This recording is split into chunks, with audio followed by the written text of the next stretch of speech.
আসসালামু আলাইকুম ওরহমতুল্লাহি তাআলা ওয়া বারাকাতু। আশা করছি সকলে অনেক অনেক ভালো আছেন। আলহামদুলিল্লাহ আমিও ভালো আছি মহান আল্লাহ তাআলার অশেষ রহমতে। বেশ অনেক দিন পর আবারও চলে আসছে আপনাদের মাঝে নতুন আরও একটি ভিডিও নিয়ে। কারণ আমি ইদানিং অনেক দিন হয়ে গেছে ভিডিও আপলোড দেই না। কারণ হচ্ছে যে আপনাদের সাপোর্টও তেমন পাই না। সাপোর্ট যদি পেতাম তাহলে অবশ্যই রোজ রোজ ভিডিও বানাতাম, কিন্তু আপনাদের সাপোর্টও পাওয়া যাইতেছে না।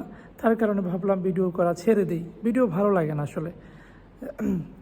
ভিডিও বানাতে হলে অনুপ্রেরণা দিতে হয় মানুষকে, তা আপনারা অনুপ্রেরণা দেন না, তার কারণে ভিডিও বানানো হয় না। যাই হোক, আজকে চলে আসছি আমি হচ্ছে এটাকে বলা হয় মজলিস, যেখানে ওমানিরা বসে বসে আড্ডা দেয়, গল্প করে। এখানে দাওয়াত অনুষ্ঠান হয় এবং কি বিবাহ হয়, ওমানিদের বিবাহ হয় এই মজলিসে। এটা আমার মসজিদের পাশে এই মজলিসটা খুবই বিশাল আকারে তৈরি করেছেন, খুবই চমৎকারভাবে ডিজাইন দিয়ে তৈরি করেছেন। দেখেন আসলে এসির সংখ্যা দেখেন আপনারা, আমি দেখাইতেছি আপনাদেরকে। দেখেন অনেকগুলো এসিবি লাগাইছে এখানে।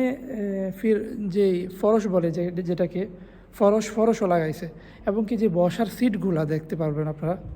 আমি যদি আপনাদেরকে দেখাই, বসার সিটগুলো দেখেন কত চমৎকারভাবে লাগাইছে, এবং কি চমৎকার কিছু কোরআনিক ডিজাইন আছে এখানে। এবং আরও দেখতে পারবেন আপনারা এখানে যে ওমানের বর্তমান সুলতান যাকে বলে, বর্তমান হাকেম, ওনার ছবি এটা। আর যাকে বলা হয় সুলতান কাবুস, আপনারা যাকে চেনেন সুলতান কাবুস নামে, তিনি হচ্ছে এই সুলতান কাবুস, তার ছবি ওখানে লাগানো। ঠিক আছে, এবং কি উপরের লাইটিংগুলো দেখতে পারতেছেন আপনারা, খুবই চমৎকারভাবে ডিজাইনের মাধ্যমে তৈরি করেছেন। তো এটা হচ্ছে একটা মজলিস বলা হয়, যেখানে ওমানিরা বসে বা বিবাহের দাওয়াত অনুষ্ঠান হয়। এবং কি কেউ যদি মারা যায়, ওমানিরা কেউ যদি মারা যায়, তাহলে সবাই একত্রিত হয়ে এখানে সুখ দুঃখের আলাপ আলোচনা করে। তো আশা করি বুঝতে পেরেছেন। তো এটা দেখানোর জন্য আমার মসজিদের পাশেই আমার কাছে এই মজলিসের চাবি আছে, তাই ভাবলাম আপনাদের সবাইকে একটু দেখাই। তো এই ভেবে চলে আসছে। যাই হোক, আপনাদের আশা করি ভালো লেগেছে।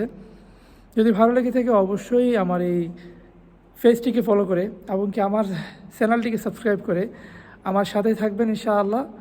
পরবর্তীতে আরও চমৎকারভাবে ভিডিও নিয়ে আসবো ইনশাআল্লাহ। সে অবধি ভালো থাকবেন, সুস্থ থাকবেন।